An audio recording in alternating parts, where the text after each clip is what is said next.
Hello दोस्तों, good morning, Suprabhatam. मैं DK. व्यास एक बार पुनः व्यास एजुकेशन हब के इस मंच पर आपका हार्दिक अभिनंदन करता हूं। दोस्तों, हम सिंधु घाटी सभ्यता पढ़ रहे थे और उसमें हमने उसके 3 वीडियो कंप्लीट कर लिए हैं। आज हम उसका चौथा वीडियो कंप्लीट करेंगे। ठीक है दोस्तों, आज हम सिंधु घाटी सभ्यता में जो सिंधु घाटी सभ्यता के प्रमुख स्थल हैं उनके बारे में बात करेंगे कि उनकी खोज कब हुई, कौन सी नदी के किनारे अवस्थित है, किस स्थान पर अवस्थित है वर्तमान में, और वहां से कौन कौन से साक्ष्य हमें मिले हैं, उन सब के बारे में आज हम चर्चा करने वाले हैं। सिंधु घाटी सभ्यता के स्थल हड़प्पा के बारे में हम बात करेंगे। हड़प्पा दोस्तों, सिंधु सभ्यता का सर्वप्रथम खोजा गया स्थल कौन सा है? हड़प्पा है। कौन सा है? हड़प्पा है। और हड़प्पा की खोज कब हुई दोस्तों? 1921 ईस्वी में। कब हुई? 1921 ईस्वी में। खोजकर्ता कौन थे दोस्तों? खोजकर्ता थे दयाराम साहनी। दयाराम साहनी, ठीक है। इसके अलावा दोस्तों जो इन्होंने इस पर रिसर्च किया वो किया था दोस्तों 1921 से लेकर के 1925 तक। 1921 से 1925 तक जो हड़प्पा स्थल है, हड़प्पा स्थल पर जो खोज अनुसंधान का कार्य किया वो किया दयाराम साहनी द्वारा। कब? 1921 से 1925 तक। अब दोस्तों हम बात करेंगे जो ये हड़प्पा स्थल है इसका उत्खनन। हड़प्पा स्थल का उत्खनन अब तक दोस्तों 2 बार हुआ है। कितनी बार हुआ है? 2 बार हुआ है। हम बात करें 1926 ईस्वी की, कब की बात करें? प्रथम बार उत्खनन किया 1926 ईस्वी में माधव स्वरूप वत्स द्वारा। माधव स्वरूप वत्स द्वारा। दोस्तों नेक्स्ट उत्खनन की हम बात करें, जो सेकंड उत्खनन है वो 1946 ईस्वी में मार्टिन व्हीलर द्वारा इसका उत्खनन किया गया। तो उत्खनन कितनी बार हुआ? 2 बार। 1926 में माधव स्वरूप वत्स द्वारा, 1926 में मार्टिन व्हीलर। खोज किसने की? दयाराम साहनी ने। कब की? 1921 में। दयाराम साहनी ने सिंधु सभ्यता पर जो रिसर्च किया वो कब से कब तक किया? 1921 से 1925 तक इन्होंने हड़प्पा सभ्यता पर क्या किया? रिसर्च किया दोस्तों। अब हम बात करें स्थान कि हड़प्पा सभ्यता वर्तमान में कहाँ स्थित है। जो ये स्थल है इसकी अवस्थिति के बारे में हम चर्चा करेंगे। सबसे पहले देखिए दोस्तों, एक जगह है वो है मोंटगोमरी। कौन सी है? मोंटगोमरी। और ये मोंटगोमरी जगह पड़ती है दोस्तों जो पंजाब प्रांत है पाकिस्तान का। पाकिस्तान के पंजाब प्रांत में। कौन सी जगह दोस्तों? पाकिस्तान के पंजाब प्रांत में। दोस्तों वर्तमान में ये मोंटगोमरी है, इसका नाम परिवर्तित कर साहिवाल कर दिया गया है। साहिवाल क्या है ये वर्तमान नाम। तो वर्तमान नाम की बात करें मोंटगोमरी का, वो क्या है? साहिवाल। अगर ऑप्शन में मोंटगोमरी ना आए और साहिवाल आ जाए तो साहिवाल ठीक ऑप्शन रहेगा। समझ में आ गई दोस्तों? क्या इसका स्थान कहाँ मिली है? सभ्यता स्थल ये मिला है मोंटगोमरी, पाकिस्तान के पंजाब प्रांत में, और साहिवाल इसका वर्तमान नाम है। दोस्तों हम नदी की बात करें, किस नदी के किनारे यह स्थल अवस्थित था, तो उस नदी के बारे में हम बात करें तो दोस्तों ये था रावी नदी के बाएं तट पर। कौन से तट पर दोस्तों? रावी नदी के बाएं तट पर यह स्थल अवस्थित था। अब इसका और अन्य क्या नाम है, और इसे अन्य किस नामों से जाना जाता है? जो हड़प्पा स्थल है इसे सिंधु सभ्यता का तोरण द्वार कहते हैं। क्या कहते हैं? सिंधु सभ्यता का तोरण द्वार। क्या कहते हैं? सिंधु सभ्यता का तोरण द्वार कहते हैं किसको? जो हड़प्पा स्थल है इसका दूसरा नाम है सिंधु सभ्यता का तोरण द्वार। अब दोस्तों यहाँ की विशेषता के बारे में हम बात करें कि यहाँ की विशेषता क्या है, तो विशेषता के बारे में बात करें दोस्तों, ये हड़प्पा स्थल है। सब समझिए क्या है? हड़प्पा स्थल है। तो मैंने आपको परसों बताया था कि जो इसका नगर नियोजन है, इसके नगर नियोजन में इसको 2 भागों में विभाजित कर रखा है। एक तो हो गया पश्चिमी भाग, एक हो गया पूर्वी भाग, ठीक है। ये पश्चिमी स्तर या पूर्वी स्तर। तो दोस्तों जो पूर्वी स्तर है, ये पूर्वी स्तर को निचला स्तर कहते हैं। क्या कहते हैं? निचला स्तर। और इसको कहते हैं दुर्गीकृत स्तर।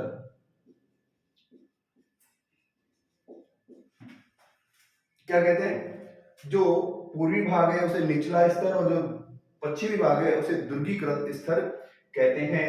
दुर्गीकृत स्तर सार्वजनिक स्थल हुआ करता था जहां से प्रशासन की सभी गतिविधियां संचालित की जाती थी, जबकि आम नागरिकों के निवास के लिए निचला स्तर या पूर्वी भाग होता था। कौन सा होता था? निचला स्तर या पूर्वी भाग होता था।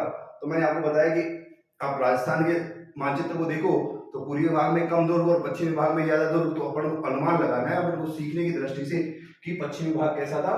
ध्रुवीकृत था, जबकि पूर्वी भाग कैसा था? निचला स्तर था। ठीक है दोस्तों, अब बात करें जो इसका पश्चिमी भाग है, ये पश्चिमी टीला। इस पश्चिमी टीले को विद्वान है मार्टिन व्हीलर। मार्टिन व्हीलर कौन? मार्टिन व्हीलर ने इस पश्चिमी भाग को, जो पश्चिमी टीला है, कौन सा? पश्चिमी टीला। तो पश्चिमी टीले को उन्होंने नाम दिया, क्या नाम दिया दोस्तों? माउंट एबी। क्या नाम दिया? माउंट एबी। किसने नाम दिया? मार्टिन व्हीलर ने। जो पश्चिमी भाग है और पश्चिमी भाग में जो दुर्गीकृत क्षेत्र है, उस दुर्गीकृत क्षेत्र को नाम दिया माउंट एबी। क्या नाम दिया? माउंट एबी नाम दिया। क्या नाम दिया? माउंट एबी। ठीक है। अब इससे पहले दोस्तों अपन एक बात करें, हमारे यहाँ भारतीय पुरातात्विक सर्वेक्षण विभाग इस पुरातात्विक सर्वेक्षण विभाग की स्थापना 1961 में की। और 61 में जब इसकी स्थापना की तो इसका अलेक्जेंडर कनिंघम जो इसके अध्यक्ष बनाए गए। ठीक है। तो जो अलेक्जेंडर कनिंघम थे, इसको भारतीय पुरातात्विक सर्वेक्षण विभाग का अध्यक्ष बनाया गया। 1905 ईस्वी में जॉन मार्शल को, किसको दोस्तों? जॉन मार्शल को इस भारतीय पुरातात्विक सर्वेक्षण विभाग का क्या बनाया? अध्यक्ष बनाया, जिन्होंने 5 सदस्यीय, कितने सदस्यीय? 5 सदस्यीय कमेटी का गठन किया। और उस 5 सदस्यीय कमेटी के द्वारा जो सिंधु सभ्यता के स्थल है उन स्थलों खोज के बारे में उन्होंने कहा कि आप लोग इस पर ऊपर रिसर्च कीजिए कि हाँ और कौन कौन से ऐसे स्थल हैं जो सिंधु सभ्यता से जुड़े हुए हैं। अब हम बात करें दोस्तों, जो ये हड़प्पा सभ्यता है, इस हड़प्पा सभ्यता में ऐसे कौन कौन से साक्ष्य हैं जो हमें यहाँ से मिले हैं। एक बार आप इसको नोट कर लीजिए दोस्तों। अब हम बात करेंगे जो हड़प्पा स्थल है, इस हड़प्पा स्थल से हमें कौन कौन से साक्ष्य मिले हैं। तो हड़प्पा से प्राप्त साक्ष्य या अवशेष, किसकी बात करें? हड़प्पा से प्राप्त साक्ष्य या अवशेषों के बारे में हम बात करने वाले हैं। तो कौन कौन से ऐसे साक्ष्य और अवशेष हैं जो हमें हड़प्पा से मिले हैं। सबसे पहले दोस्तों देखें हम एक बिना धड़ वाली पाषाण की मूर्ति मिली है। पाषाण मतलब पत्थर की मूर्ति मिली है जिसके क्या नहीं है? सर नहीं है, अर्थात वह बिना सर वाली मूर्ति है। कैसी है? बिना सर वाली मूर्ति है, जिसे हम नरकबंद प्रस्तर भी कहते हैं। जिसे हम नरकबंद प्रस्तर भी कहते हैं। क्या कहते हैं? नरकबंद प्रस्तर की मूर्ति। नंबर 2 क्या है? अलंकृत मोहरें मिली है। अलंकृत मोहरें, कैसी मोहरें मिली है? अलंकृत मोहरें। अब दोस्तों मैंने बात की जो मोहरें सिंधु सभ्यता से हमें मिली, ये 3 प्रकार की मोहरें हैं, वर्गाकार, आयताकार और गोलाकार मोहरें। जो मोहरों की बात करें, मैंने बताई वर्गाकार मोहरें सिंधु सभ्यता से सर्वाधिक मात्रा में हमें मिली है। और हम अलंकृत मोहरों की बात करें, ऐसी मोहरें जिस पर किसी पशु पक्षी या प्राकृतिक, जो हमारे प्राकृतिक तत्व हैं, उनकी किसी न किसी चित्र का अंकन उस पर हमें मिलता है। ठीक है। तो अलंकृत मोहरें कहाँ से मिली हैं? हड़प्पा स्थल से मिली हैं। अलंकृत मोहरें कहाँ से मिली है? हड़प्पा स्थल से मिली हैं। अब देखिए दोस्तों, जो अलंकृत मोहरें हैं वो सर्वाधिक कहाँ से मिली? कहाँ से मिली?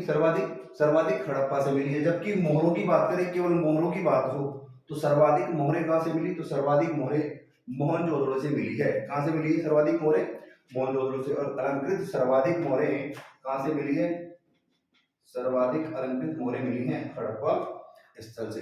ठीक है दोस्तों, हम देखें जो ये मोहरें हैं, इन मोहरों पर सर्वाधिक मात्रा में किसका? एक श्रृंगी बैल, एक श्रृंगी बैल व कुकुदमान वृषभ का अंकन देखने को मिलता है। किसका? एक सींग वाले बैल और कुकुदमान वृषभ अर्थात कुबड़ वाला जो बैल है उसका हमें अंकन देखने को मिलता है।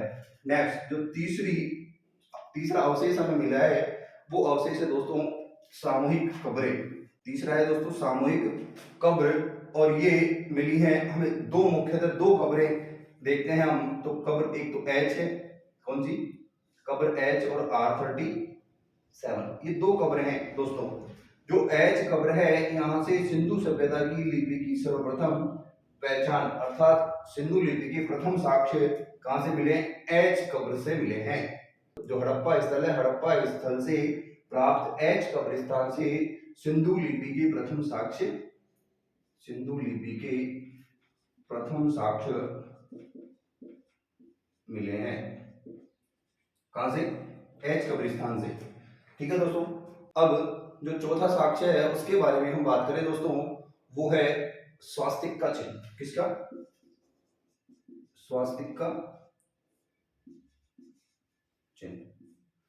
चौथे अवशेष की बात करें दोस्तों तो वो है हमारा स्वास्तिक का चिन्ह। किसका? स्वास्तिक का चिन्ह। आपने देखा होगा जो हिंदू धर्म है, हिंदू धर्म में पवित्रता का एक आधार स्तंभ स्वास्तिक चिन्ह को भी माना जाता है, और उस स्वास्तिक चिन्ह के साक्ष्य मिले हमें हड़प्पा से। कहां से मिले? हड़प्पा से मिले हैं। नेक्स्ट बात करें दोस्तों 5वें नंबर पर, तो 6-6 की पंक्ति में, 6-6 की पंक्ति में दुर्गीकृत भाग में विशाल अन्नागार, किसके अवशेष मिले? 6-6 की पंक्ति में जैसे दुर्गी भाग है, दुर्गीकृत भाग है, उस दुर्गीकृत भाग में ये रास्ता जा रहा है, तो रास्ते की 6 तो इस तरफ है, ठीक है, 6 तो इस तरफ और 6 इस तरफ है, समझ में आ गई?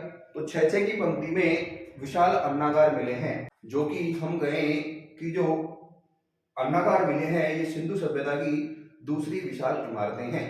क्या है? दूसरी विशाल इमारतें हैं। हम पहली इमारत की बात करें तो लोथल से प्राप्त जो गोदीबाड़ा है दोस्तों, वो सिंधु सभ्यता का सबसे बड़ा स्थल माना जाता है, अर्थात ऐसी इमारत जो सबसे बड़ी है वो है लोथल का गोदीबाड़ा। और जबकि हमें हड़प्पा स्थल से प्राप्त जो अन्नागार प्राप्त हुए हैं वो सिंधु सभ्यता की दूसरी बड़ी इमारतें हैं। नेक्स्ट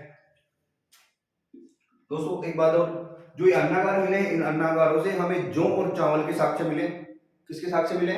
जौ और चावल के साक्ष्य मिले हैं। जबकि हम बात करें जौ के उच्चतम कोटि के साक्ष्य बनवाली से मिले। कहां से मिले?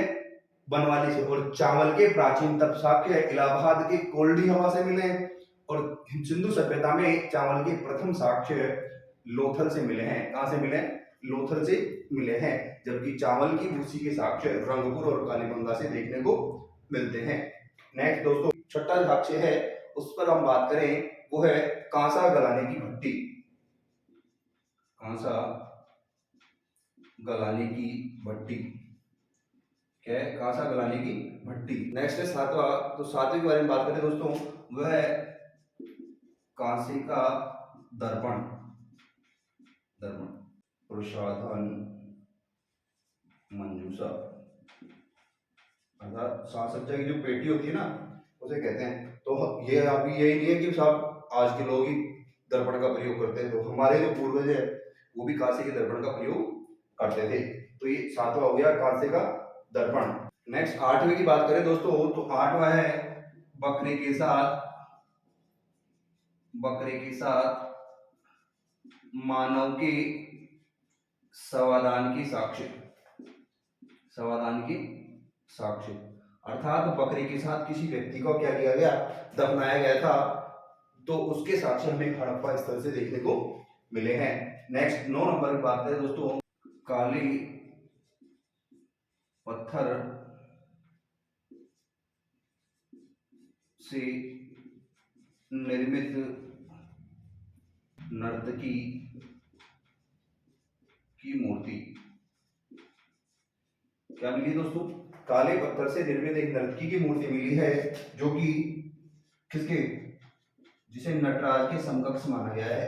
कहा गया है कि ये तो नटराज के समकक्ष हमें दिखाई पड़ती है। तो ये साक्ष्य है दोस्तों, एक बार इसको नोट कर लीजिए। आगे के साक्ष्यों के बारे में पढ़ेंगे। 10वें नंबर पे देखें दोस्तों, तो और कौन सा साक्ष्य हमें यहाँ देखने को मिला है। कैसी मोहर मिली है जिस पर स्त्री के गर्भ से निकलते हुए पौधे को दिखाया गया है, जिसे मातृ देवी या उर्वरा देवी या पृथ्वी देवी की संज्ञा दी गई है। पृथ्वी देवी की संज्ञा दी गई है। तो क्या किसकी संज्ञा दी है? तो हड़प्पा से एक ऐसी मोहर मिली है जिसमें स्त्री के गर्भ से निकलते हुए पौधे को दिखाया गया है, जिसे इतिहासकारों ने इन्होंने कहा कि ये मातृ देवी, उर्वरा देवी या पृथ्वी देवी का रूप हो सकती है।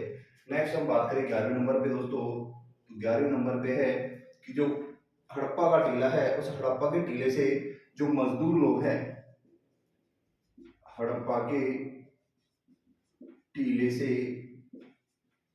मजदूरों के लिए आवास, ठीक है, मजदूरों के लिए आवास के साक्ष्य। तो 11 नंबर पे हम बात करें दोस्तों, हड़प्पा के टीले से मजदूरों के लिए किसके साक्ष्य मिले हैं? आवास के साक्ष्य हमें देखने को मिले हैं। नेक्स्ट हम बात करें दोस्तों 12वें नंबर पर, तो जो हड़प्पा का जो दुर्ग टीला है, उस दुर्ग टीले से 4 नावों के साक्ष्य मिले हैं। हड़प्पा के दुर्ग टीले से 4 नावों के साक्ष्य मिले हैं। किसके मिले हैं? 4 नाव के साक्ष्य मिले हैं। नेक्स्ट 13 की बात करें दोस्तों, तो यहाँ से एक मछुआरे का चित्र मिला है। मछुआरे का चित्र, किसका चित्र मिला है? मछुआरे का चित्र मिला है। 14 नेक्स्ट बात करें दोस्तों, जो दुर्ग है, इस दुर्ग के हमें एक गोलाकार चबूतरा मिला है। दुर्ग से क्या मिला है? गोलाकार चबूतरा। दुर्ग से गोलाकार चबूतरा मिला है। दुर्ग से क्या मिला है? गोलाकार चबूतरा मिला है। ऐसा अनुमान लगाया जाता है दोस्तों कि जो चबूतरा है, इस पर बैठकर महिलाएं धान साफ करती थी। तो इस पर बैठकर महिलाएं क्या करती थी? इस पर बैठकर महिलाएं धान साफ करती थी। किस पे बैठकर? जो दुर्ग टीले से हमें जो गोलाकार चबूतरा मिला है, उस चबूतरे पर बैठकर महिलाएं क्या साफ करती थी? धान साफ करने का काम करती थी। नेक्स्ट हम 15 नंबर की बात करें दोस्तों, तो है कि जो दुर्ग टीला है, उस दुर्ग टीले से हमें तांबे से निर्मित बैलगाड़ी मिली है। तांबे से निर्मित बैलगाड़ी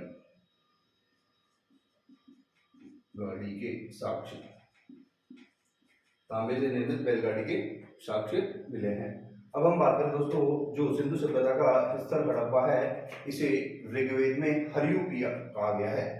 ऋग्वेद में क्या कहा? नोट करके लिख लीजिए दोस्तों, नोट। हड़प्पा को ऋग्वेद में हरियूपिया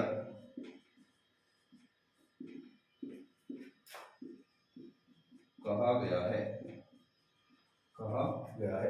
एक बार दोस्तों आप इसको नोट कर लीजिए। दोस्तों हम बात करेंगे जो सिंधु सभ्यता का दूसरा स्थल है मोहनजोदड़ो। इस मोहनजोदड़ो के बारे में हम बात करने वाले हैं। मोहनजोदड़ो की खोज दोस्तों 1922 ईस्वी में हुई और खोज करने वाले खोजकर्ता थे राखल दास बनर्जी। किसने खोज की दोस्तों? राखल दास बनर्जी ने खोज की। किसकी? मोहनजोदड़ो की।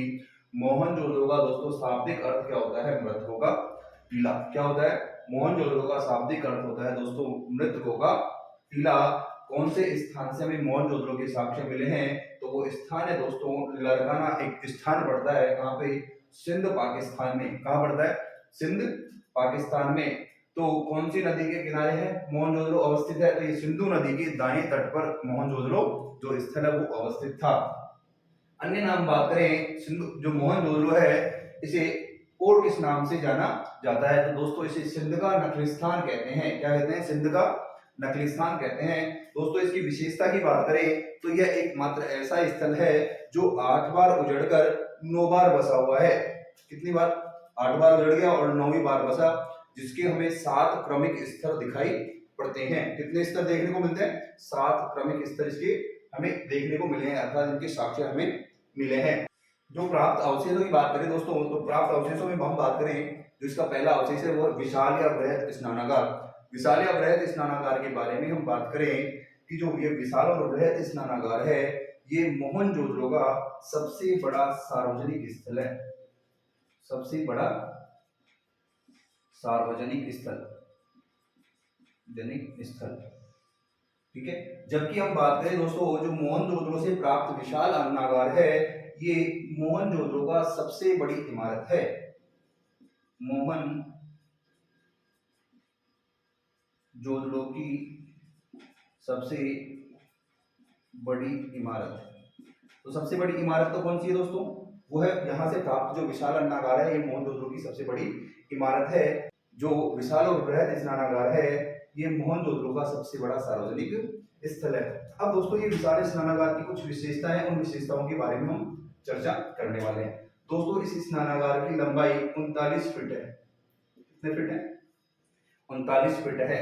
जो इसकी चौड़ाई है दोस्तों, ये 23 फीट है। कितनी है? 23 फीट। और जो इसकी गहराई है दोस्तों, ये गहराई, ये डीप, ये गहराई है दोस्तों इसकी 8 फीट। कितनी है? 8 फीट है। कितनी है दोस्तों? 8 फीट है। अर्थात ये किस आकार में बना हुआ है? वो है दोस्तों 39 बाई 23 बाई 8, ठीक है। इस आकार में ये बना हुआ है दोस्तों। हम इसको मीटर में कन्वर्ट करें, तो मीटर की बात करें दोस्तों, तो हम जो 39 फीट है इसको हम मीटर में लिखेंगे 11.39 मीटर, और जो 23 फीट है इसको लिखेंगे 7 मीटर। तो एग्जामिनर कुछ भी पूछ सकता है। और जो गहराई है इसको हम दोस्तों लिखेंगे 2.5 मीटर। कितनी? 2.5 मीटर। तो ये कितना हो गया? 11.39 मल्टीप्लाई 7 बाई 2.5 मीटर, ठीक है। हम इसको ऐसे भी लिख सकते हैं दोस्तों। अभी इसकी एक विशेषता हो रहा है कि जो ये स्नानागार है, इसके चारों कोनों में क्या बनी हुई है? सीढ़ियां बनी हुई है। नीचे उतरने के लिए क्या बनी हुई है?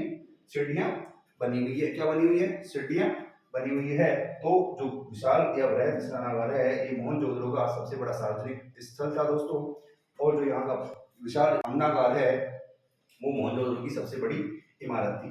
नेक्स्ट बात करें दोस्तों, नर्तकी की कांसे की मूर्ति। मोहनजोदड़ो से प्राप्त साक्ष्यों में एक है, एक नर्तकी की मूर्ति प्राप्त हुई है जो कांसे से निर्मित है। दोस्तों इसके बारे में ये अनुमान लगाया जाता था, जो ये स्थल है यहाँ पर मोहनजोदड़ो में इस समय देवदासी प्रथा का भी प्रचलन था। किसका? देवदासी प्रथा का भी प्रचलन था। ध्यानमग्न योगी की मोहर।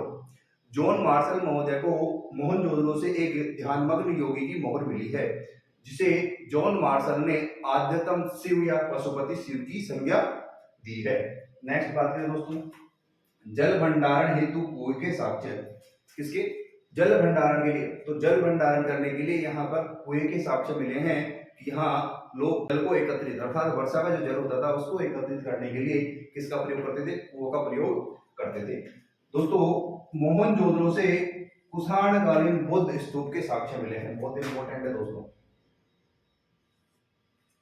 क्या मिले हैं? मोहनजोदड़ो से कुषाणकालीन बौद्ध स्तूप के भी साक्ष्य देखने को मिले हैं। नेक्स्ट, मोहनजोदड़ो से क्या मिला है? सीप का पैमाना। क्या मिला है दोस्तों? सीप का पैमाना भी कहां से मिला है? मोहनजोदड़ो से मिला है।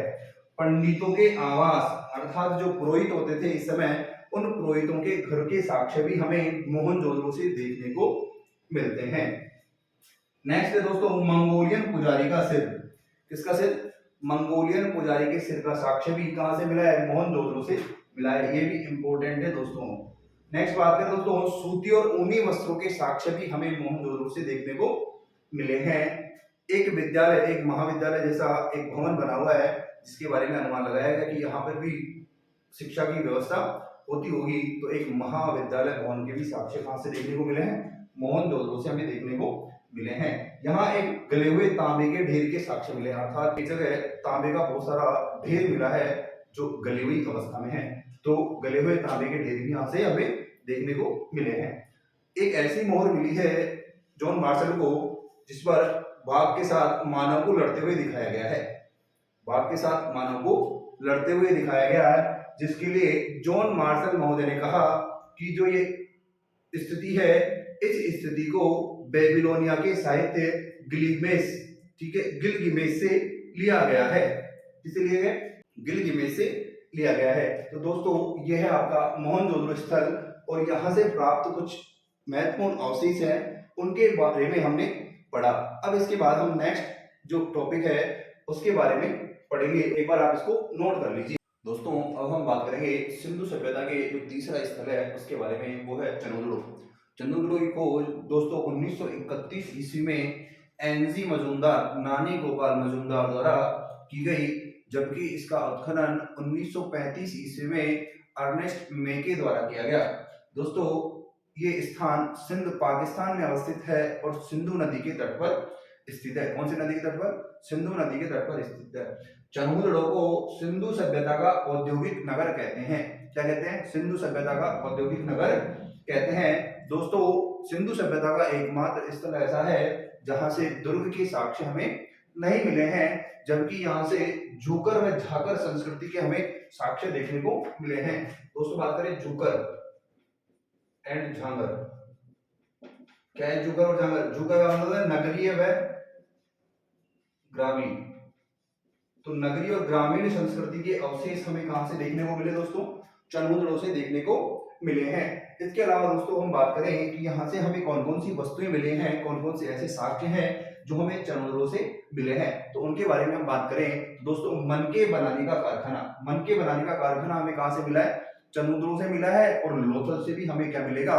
मनके बनाने का कारखाना मिलेगा। नेक्स्ट बात करें दोस्तों लिपस्टिक के साक्ष्य, अर्थात जो लिपस्टिक होती है उसके साक्ष्य हमें चंदुड़ो से देखने को मिलते हैं।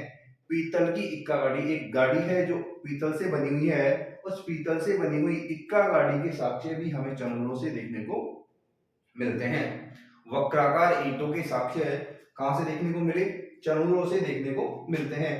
शाही, दोस्तों हम जो पेन में इंक काम में लेते हैं उस इंक के भी साक्ष्य हमें चंदुड़ो से देखने को मिले हैं। बिल्ली के पीछे भागते हुए एक कुत्ते के साक्ष्य, ठीक है, बिल्ली के पीछे भागते हुए कुत्ते के साक्ष्य कहां से मिले हैं? चंदुड़ो से मिले हैं। बिल्ली के पीछे भागते हुए कुत्ते के साक्ष्य भी कहां से मिले हैं? चंदुड़ो से मिले हैं। दोस्तों चंदुड़ो से हस्तकला, चित्रकला और शिल्पकला के साक्ष्य भी हमें मिले हैं। इसके अलावा दोस्तों हम बात करें चंदुड़ो से बैलगाड़ी के साक्ष्य भी हमें देखने को मिलते हैं। तो दोस्तों ये था हमारा सिंधु सभ्यता का तीसरा स्थल चंदुड़ो। एक बार आप इसको नोट कर लीजिए। इसके बाद हम पढ़ेंगे कालीबंगा को। किसको पढ़ेंगे दोस्तों? कालीबंगा को। दोस्तों अब हम बात करें सिंधु सभ्यता के नेक्स्ट स्थल के बारे में, वो है कालीबंगा। कालीबंगा की खोज 1953 ईस्वी में अमलानंद घोष द्वारा की गई। किसके द्वारा? अमलानंद घोष द्वारा की गई। यह स्थल राजस्थान के हनुमानगढ़ जिले में अवस्थित है। दोस्तों यह स्थल सरस्वती नदी के किनारे अवस्थित है, जिसे वर्तमान में गग्गर नदी के नाम से भी जाना जाता है। दोस्तों इसके उत्खननकर्ता के बारे में बात करें तो बीबीलाल और बीके थापर द्वारा कालीबंगा का उत्खनन 1961 से 1969 के मध्य किया गया। बात करें दोस्तों कालीबंगा का, कालीबंगा का शाब्दिक अर्थ काले रंग की चूड़ियां होता है। क्या होता है दोस्तों? काले रंग की चूड़ियां। दोस्तों कालीबंगा से हमें कौन कौन से अवशेष प्राप्त हुए हैं उनके बारे में हम बात करें तो सबसे पहले बात करें जुते हुए खेत के साक्ष्य। जुता हुआ एक खेत मिला है, ठीक है दोस्तों, जो कि विश्व का सबसे प्राचीनतम जुते हुए खेत का साक्ष्य माना जाता है। तो विश्व के प्राचीनतम जुते हुए खेत के साक्ष्य हमें कहां से मिलते हैं? कालीबंगा से देखने को मिलते हैं। हम दोस्तों बात करें कालीबंगा से एक साथ दो फसलें बोने का भी साक्ष्य हमें दिखाई पड़ता है। दोस्तों जैसे जिस प्रकार से हम एक साथ दो फसलें बो देते हैं, जैसे सरसों कर रहे हैं तो सरसों के साथ में हमने तारामीरा भी उसमें डाल दिया और फेंक दिया, और तो क्या है, दोनों फसलें एक साथ हो रही है। उसी प्रकार से दो फसलों को एक साथ बोए जाने का साक्ष्य भी कहां से मिला है? कालीबंगा से देखने को मिला है। नेक्स्ट बात करें दोस्तों कालीबंगा से एक ऐसी किलेबंद युक्त बस्ती मिली है, जो सिंधु सभ्यता है, इस सिंधु सभ्यता से पूर्व की मानी जाती है। अर्थात एक ऐसी बस्ती के अवशेष भी कालीबंगा से हमें देखने को मिले हैं जो सिंधु सभ्यता है उससे पूर्व की मानी जाती है। नेक्स्ट बात करें दोस्तों, तो कालीबंगा है, कालीबंगा से तांबे से निर्मित वृषभ की आकृति हमें मिली है। तो कालीबंगा से तांबे से निर्मित एक वृषभ की मूर्ति भी हमें मिली है। लकड़ी से निर्मित नालियों के अवशेष हमें कहां से देखने को मिले? कालीबंगा। कालीबंगा का जो नगर नियोजन है, उस नगरीय नियोजन में जो नालियां थी दोस्तों, वो लकड़ी से निर्मित थी। बात करें दोस्तों अलंकृत ईंटों से निर्मित फर्श, अर्थात आंगन में जो फर्श बिछाई गई थी दोस्तों, उस पर किसी प्रकार का कोई अंकन किया हुआ था, इसलिए हम कहते हैं कि अलंकृत निर्मित जो फर्श है उसके साक्ष्य हमें कहां से मिले? कालीबंगा से देखने को मिले। बात करें भूकंप के साक्ष्य, तो भूकंप के साक्ष्य भी सर्वप्रथम हमें कालीबंगा से ही देखने को मिले हैं। कालीबंगा से हमें एक ऐसी दीनहीन बस्ती के भी साक्ष्य मिले हैं जो कि बहुत उजड़ी हुई अवस्था में थी। सूती कपड़ों के साक्ष्य हमें कहां से मिले हैं? कालीबंगा से। दोस्तों अभी मैंने मोहनजोदड़ो पढ़ाया और मोहनजोदड़ो में मैंने आपको कहा था कि ऊनी वस्त्र और सूती वस्त्रों के साक्ष्य कहां से मिले हैं? मोहनजोदड़ो से मिले हैं, लेकिन सूती वस्त्रों के साक्ष्य कालीबंगा से भी मिले हैं। नेक्स्ट बात करें दोस्तों अग्निकुंड के साक्ष्य। किसके साक्ष्य? अग्निकुंड के साक्ष्य जो सिंधु सभ्यता है, इस सिंधु सभ्यता के दो स्थलों में देखने को मिलता है। एक तो कालीबंगा में, कहां देखने को मिलते हैं? एक कालीबंगा में, और दूसरा है दोस्तों वह है लोथल में। कौन सी जगह? लोथल में। जो कालीबंगा में अग्निकुंड मिले हैं दोस्तों, इन अग्निकुंडों में राख के अवशेष मिले हैं। किसके? राख के अवशेष मिले हैं, और साथ साथ जो पशुओं की अस्थियां हैं वो भी कालीबंगा से हमें मिली है। पशुओं की अस्थियां कहां से मिली है? कालीबंगा से मिली है। दूसरी बात करें दोस्तों, नेक्स्ट जो अवशेष मिला है वो है मेसोपोटामिया की बेलनाकार मोहरें। हम बात करें हमारे यहाँ का जो व्यापार वाणिज्य है दूसरी सभ्यताओं के साथ संबंधित था, इसके साक्ष्य हमें मोहरों से देखने को मिले हैं, और वो है मेसोपोटामिया की जो बेलनाकार मोहर है उसके साक्ष्य तो कालीबंगा से मिले हैं, जबकि जो फारस की मोहर है उसके साक्ष्य हमें लोथल से मिले हैं। कहां से मिले? लोथल से। नेक्स्ट बात करें दोस्तों खोपड़ी की शल्य चिकित्सा के साक्ष्य। किसकी साक्ष्य? खोपड़ी की शल्य चिकित्सा के साक्ष्य। अर्थात इस समय जो सिंधुकालीन सभ्यता है, इस सिंधुकालीन सभ्यता में मानव की जो खोपड़ी है उसकी भी शल्य चिकित्सा की जाती थी, अर्थात उसका भी ऑपरेशन किया जाता था। तो उस ऑपरेशन के भी हमें साक्ष्य कहां से मिले हैं? कालीबंगा से देखने को मिले हैं। तंदूरी चूल्हा, तंदूरी चूल्हे के साक्ष्य भी कालीबंगा से देखने को मिले हैं। कहां से देखने को मिले हैं दोस्तों? कालीबंगा से देखने को मिले हैं। अब एक बात नोट करके कालीबंगा में लिखो, जो इतिहासकार है प्रोफेसर दशरथ शर्मा, प्रोफेसर दशरथ शर्मा ने जो कालीबंगा है, इस कालीबंगा को सिंधु सभ्यता की तीसरी राजधानी, सिंधु सभ्यता की तीसरी राजधानी की संज्ञा दी। किसने? प्रोफेसर दशरथ शर्मा ने सिंधु सभ्यता को क्या कहा है कि ये सिंधु घाटी सभ्यता की तीसरी क्या है? राजधानी है। कौन सी है?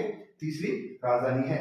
अब हम बात करें दोस्तों जो कालीबंगा और रंगपुर है, कौन कौन? जो कालीबंगा और रंगपुर सिंधु सभ्यता के ऐसे स्थल है जहां कच्ची ईंटों का प्रयोग किया जाता था। किसका प्रयोग किया जाता? कच्ची ईंटों का प्रयोग किया जाता था। मैंने दोस्तों कल भी आपको बताया था जो ईंटें हैं उन ईंटों की आकृति 7.5 मल्टीप्लाई 15 मल्टीप्लाई 30, ठीक है, 10 मल्टीप्लाई 20 मल्टीप्लाई 30 के अनुपात में, किसके अनुपात में थे?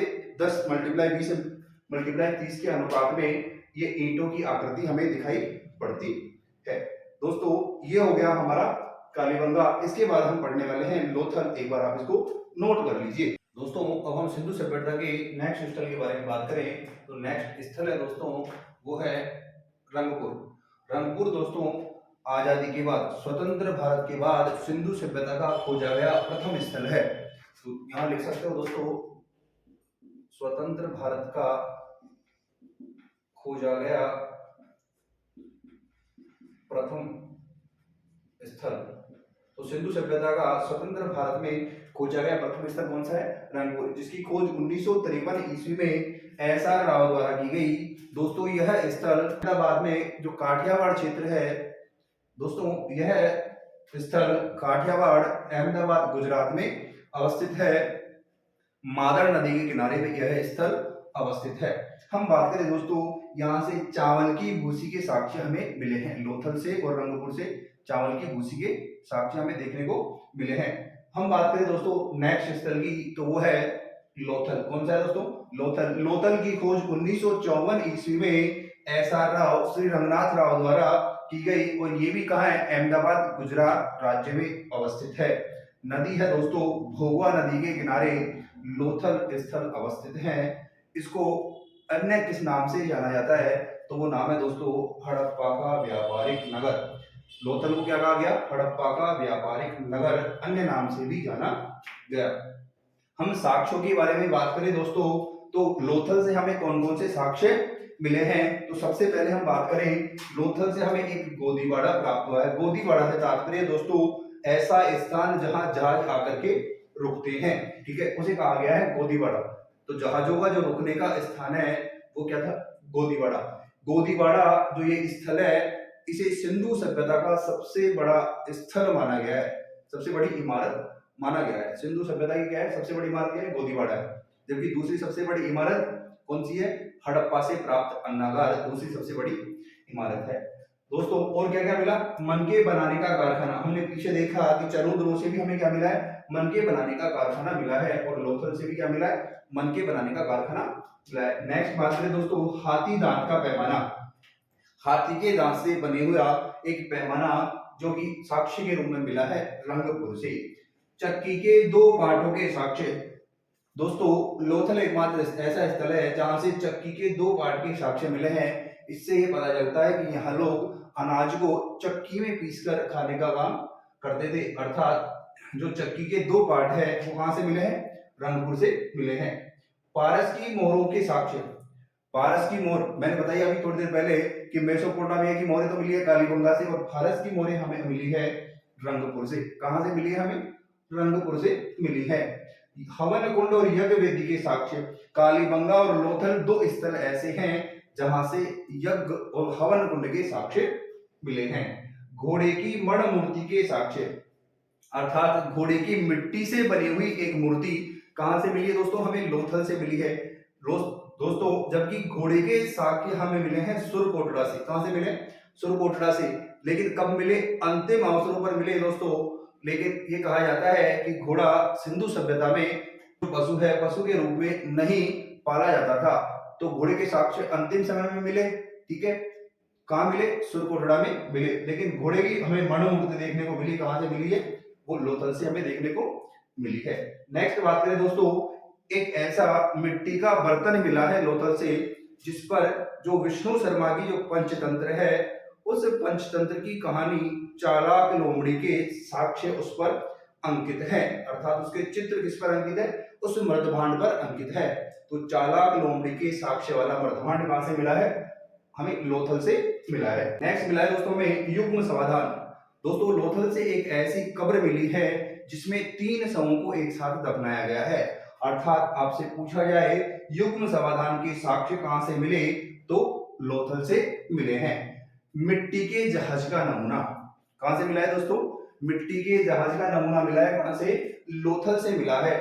और गोदीबाड़ा अर्थात जहां जहाज आकर के रुकते हैं उसके साक्ष्य भी कहां से मिले हैं? लोथल से मिले हैं।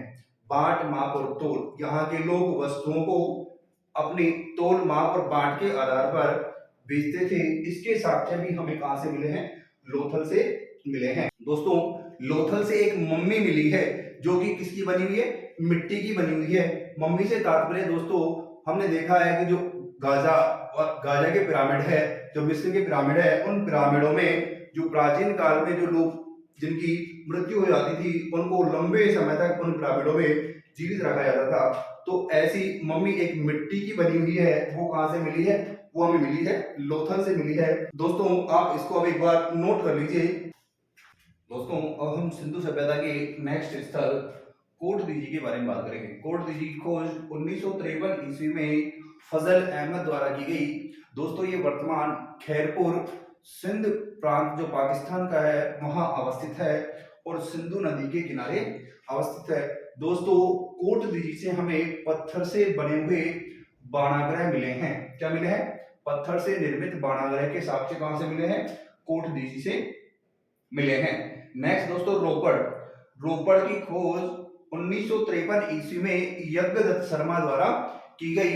रोपड़ पंजाब में स्थित है और कौन सी नदी के किनारे? सतलज नदी के किनारे अवस्थित है। कौन सी नदी के किनारे अवस्थित है दोस्तों? सतलज नदी के किनारे अवस्थित है।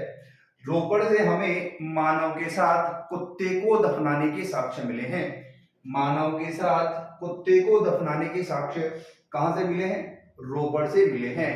रोपड़ से हमें एक तांबे की कुल्हाड़ी भी मिली है। क्या मिली है? तांबे की कुल्हाड़ी के साक्ष्य भी कहां से मिले हैं? रोपड़ से मिले हैं।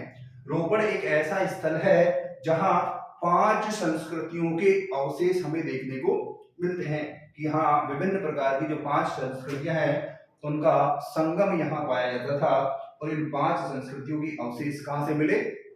रोपड़ से मिले हैं। नेक्स्ट स्थल के बारे में बात करें दोस्तों तो वो है आलमगीरपुर। आलमगीरपुर की खोज 1958 ईस्वी में यज्ञदत्त शर्मा द्वारा की गई। यह मेरठ यूपी में स्थित है। कहां स्थित है? मेरठ यूपी में स्थित है और हिंडन नदी के किनारे अवस्थित स्थल है। कौन सी नदी के किनारे? हिंडन नदी के किनारे अवस्थित स्थल है। दोस्तों, यहां से हमें जो साक्ष्य मिले हैं वो साक्ष्य मिले हैं जो मिट्टी के बर्तन हैं, उन मिट्टी के बर्तनों पर मोर का चित्रांकन किया गया है। किसका? मोर का चित्रांकन किया गया है। उसके साक्ष्य हमें आलमगीरपुर से मिलते हैं। इसके अलावा जो यहाँ हमें जो चित्रांकन मिला वो गिलहरी का भी चित्रांकन हमें देखने को मिला है। तो आपसे पूछे मृत भांडों पर गिलहरी और मोर के चित्रांकन के साक्ष्य कहां से मिले? तो आलमगीरपुर से हमें ये साक्ष्य देखने को मिलते हैं। नेक्स्ट बात करें दोस्तों सुरकोटड़ा की। किसकी बात करें? सुरकोटड़ा की। सुरकोटड़ा की खोज 1964 ईस्वी में जगपत जोशी द्वारा की गई। जगपति जोशी द्वारा की गई। ये कहाँ है? कच्छ गुजरात में स्थित है। कहाँ स्थित है दोस्तों? ये स्थल कच्छ गुजरात में स्थित है। यहां से हमें घोड़े की अस्थियों के साक्ष्य मिले हैं। किसके साक्ष्य मिले? घोड़े की अस्थियों के। मैंने कहा घोड़े की जो अस्थियों के साक्ष्य है वो अंतिम अवस्था में, अर्थात जो सिंधु सभ्यता का जो अंतिम समय था उस समय की मानी जाती है। यहाँ 4 कलश समाधानों के भी साक्ष्य हमें देखने को मिलते हैं, जो कि अर्थात एक जगह 4 कलशों में कुछ अस्थियों को रख करके और दफनाया गया है। ऐसे अवशेष कहां से मिले हैं? सुरकोटड़ा से मिले हैं। तराजू के जो परड़े होते हैं, गांव में तराजू होती है, जो 2 परड़े होते हैं उसके, तो उन 2 परड़ों के साक्ष्य भी हमें सुरकोटड़ा से देखने को मिले हैं। एक अनोखा कब्रिस्तान मिला है। कहां से? सुरकोटड़ा से। तो दोस्तों, कलश को घड़ा बोलते हैं और पलड़ा, घड़ा और पलड़ा और सुरकोटड़ा, तो अपन इसको ऐसे सांघिक करके याद कर सकते हैं। घोड़ा, घड़ा और पलड़ा, इस प्रकार से हम सुरकोटड़ा से जोड़कर इसको याद कर सकते हैं। दोस्तों, एक बार आप इसको नोट कर लीजिए। अब हम बात करें नेक्स्ट स्थल के बारे में, तो हमारा नेक्स्ट स्थल है धोलावीरा। धोलावीरा की खोज 1967 में जगपति जोशी द्वारा की गई। किसके द्वारा? जगपति जोशी के द्वारा की गई और यह कच्छ गुजरात में अवस्थित है। कहाँ अवस्थित है? कच्छ गुजरात में अवस्थित है और मानसर नदी के किनारे अवस्थित है। कौन सी नदी के किनारे? मानसर नदी के किनारे अवस्थित है। दोस्तों, धोलावीरा से एक सूचना पत्र मिला है, अर्थात एक नोटिस बोर्ड मिला है, जिसे हम श्राइन बोर्ड भी कहते हैं, जिस पर ये लोग कुछ न कुछ ऐसी बातें जो नगर को सूचना देने संबंधी लिखते थे, ऐसा एक सूचना पत्र हमें कहाँ मिला है? धोलावीरा से प्राप्त हुआ है। विश्व के प्राचीनतम विशाल स्टेडियम के साक्ष्य भी हमें कहां से मिले हैं? धोलावीरा से मिले हैं। अर्थात विश्व का सबसे विशाल स्टेडियम जो कि सबसे प्राचीनतम है, उसके साक्ष्य धोलावीरा से मिले हैं। मध्यम नगर की बात करें दोस्तों, सिंधु सभ्यता का एकमात्र ऐसा स्थल है जो कि 3 स्तरों में विभाजित था। कितने स्तरों में? 3 स्तरों में। कौन कौन से? पूर्वी स्तर, पश्चिमी स्तर और मध्यम स्तर। तो दो जो पूर्व पश्चिमी और मध्यम स्तर है, ये 2 भाग इसके ध्रुवीकृत थे, जबकि पूर्वी जो स्तर है वो अध्रुवीकृत था। तो मध्यम नगर के साक्ष्य भी हमें कहां से मिले हैं? धोलावीरा से मिले हैं। कहां से मिले हैं दोस्तों? धोलावीरा से। सर्वोत्तम जल प्रबंधन के साक्ष्य किसके? अर्थात यहाँ जो जल प्रबंधन की व्यवस्था थी वो सर्वोत्तम मानी जाती है। ऐसे करके सर्वोत्तम जल प्रबंधन के साक्ष्य हमें कहां से मिले हैं? धोलावीरा से मिले हैं। नेक्स्ट बात करें दोस्तों, धोलावीरा से हमें 16 जलाशयों के साक्ष्य भी मिले हैं, जो नहर और बांध के रूप में हमें दिखाई देते हैं। ऐसे करके 16 जलाशय हमें कहां से मिले हैं? धोलावीरा से प्राप्त हुए हैं। दोस्तों एक बात नोट करके धोलावीरा के बारे में लिख लीजिए, सिंधु घाटी सभ्यता का सबसे सुंदरतम स्थल भी कौन सा है? धोलावीरा। कौन सा? आपसे पूछा जाए सिंधु घाटी सभ्यता का सबसे सुंदरतम स्थल कौन सा है, तो धोलावीरा सबसे सुंदर स्थलों की श्रेणी में आता है। नेक्स्ट स्थल की बात करें दोस्तों, वो है बनवाली, और बनवाली की खोज 1974 ईस्वी में आर.एस. बिष्ट द्वारा की गई। बनवाली हरियाणा, हिसार हरियाणा में अवस्थित है और सरस्वती नदी के किनारे स्थित है। कौन सी नदी के किनारे स्थित है? सरस्वती नदी के किनारे अवस्थित है। बनवाली में दोस्तों सबसे बड़ी जो बात थी, जो बनवाली स्थल है वहां नालियां नहीं मिली है, तो यहां नोट करके आप लिख सकते हो कि जो बनवाली है इसमें नाली व्यवस्था का अभाव था। यहां नाली व्यवस्था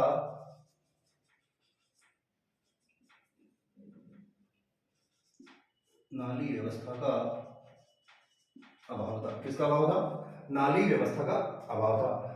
यहां से हमें क्या क्या साक्ष्य मिले हैं दोस्तों, तो साक्ष्यों के बारे में बात करें, जो कि उत्तम किस्म के साक्ष्य हमें कहां से मिले हैं? बनवाली से मिले हैं। ठीक है, और मिट्टी से बने खिलौने के साक्ष्य भी कहां से मिले? हमें ऐसे खिलौने मिले हैं जो मिट्टी से बने हुए हैं, और उन खिलौनों के साक्ष्य हमें बनवाली से देखने को मिलते हैं। जौ, तिल और सरसों का ढेर के साक्ष्य, अर्थात ये तीनों चीजें हमें मिली है एक ढेर के रूप में, वो कहां से मिली है? बनवाली से मिली है। कौन कौन सी दोस्तों? जौ, तिल और सरसों। जौ, तिल और सरसों के ढेर के साक्ष्य कहां से मिले हैं? बनवाली से मिले हैं। बात करें तांबे के बाणाग्रह, तांबे के बाणाग्रह के साक्ष्य हमें मिले हैं दोस्तों बनवाली से। कहां से मिले हैं? बनवाली से मिले हैं। हम नेक्स्ट स्थल की बात करें दोस्तों, वो है कुणाल। कुणाल, कुणाल की खोज 1993-94 ईस्वी में जो भारतीय पुरातात्विक सर्वेक्षण विभाग है उसके द्वारा की गई, और ये स्थल हरियाणा में स्थित है। यहां से दोस्तों 2 चांदी के मुकुटों के साक्ष्य मिले हैं। क्या मिले? 2 चांदी के मुकुटों के साक्ष्य कहां से मिले हैं? कुणाल हरियाणा से 2 चांदी के मुकुट हमें मिले हैं। नेक्स्ट स्थल क्या है? राखीगढ़ी, और राखीगढ़ी की खोज 1997 से 1999 के बीच में अमरेंद्रनाथ और सूरजवान के द्वारा इसकी खोज की गई। ये दोस्तों वर्तमान जींद हरियाणा में अवस्थित है। कहां अवस्थित है? जींद हरियाणा में अवस्थित है। यह भारत में स्थित सिंधु सभ्यता का सबसे बड़ा स्थल है।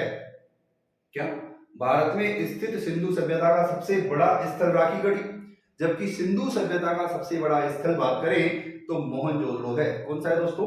मोहनजोदड़ो है। तो ये हो गई इन स्थलों की बात दोस्तों, एक बार आप इसको नोट कर लो। तो अब हम नेक्स्ट स्थल के बारे में बात करें तो वो है रोजदी।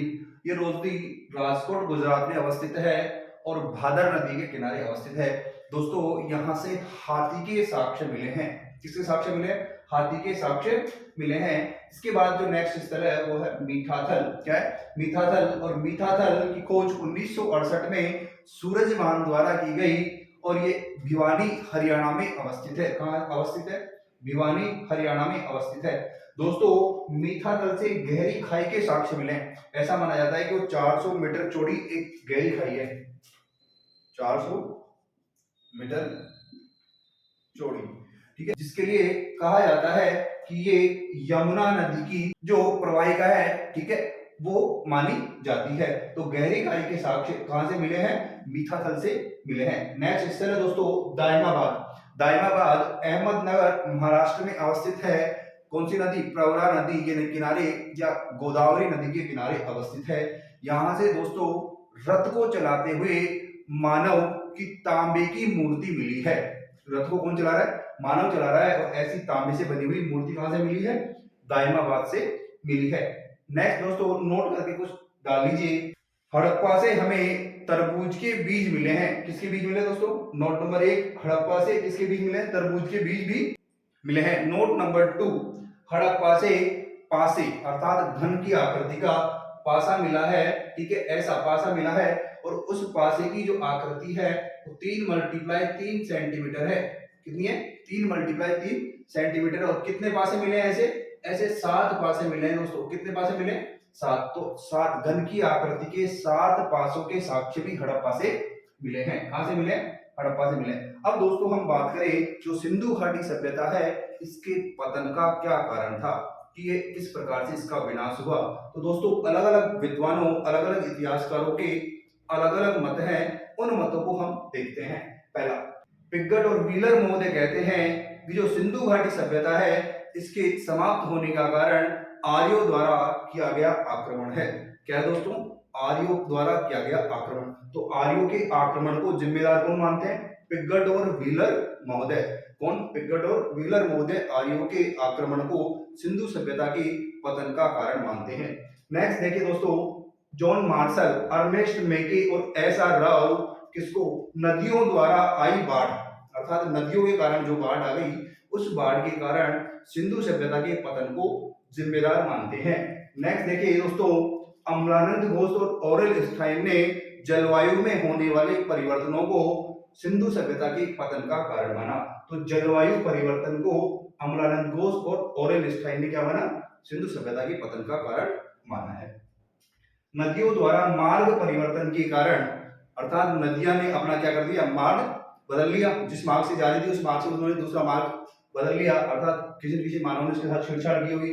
हमन ने मोहनजोदड़ो जो मूवी देखी है, उस मूवी में क्या हुआ? नदी को रोककर उस पर बांध बनाया गया, इस कारण से उसके विनाश को कारण बताया गया। तो नदियों द्वारा मार्ग परिवर्तन के कारण सिंधु सभ्यता का पतन हुआ, ऐसा किसने कहा? माधव स्वरूप वत्स और लैंगलेक ने ये कहा है। नेक्स्ट बात करें दोस्तों कि संक्रामक रोगों के कारण सिंधु सभ्यता का पतन हुआ है, ऐसा मानने वाले विद्वान थे यूआर कैनेडी। यूआर कैनेडी ने कहा कि कोई प्राकृतिक आपदा आई होगी और उस आपदा के कारण सिंधु सभ्यता का पतन हो गया।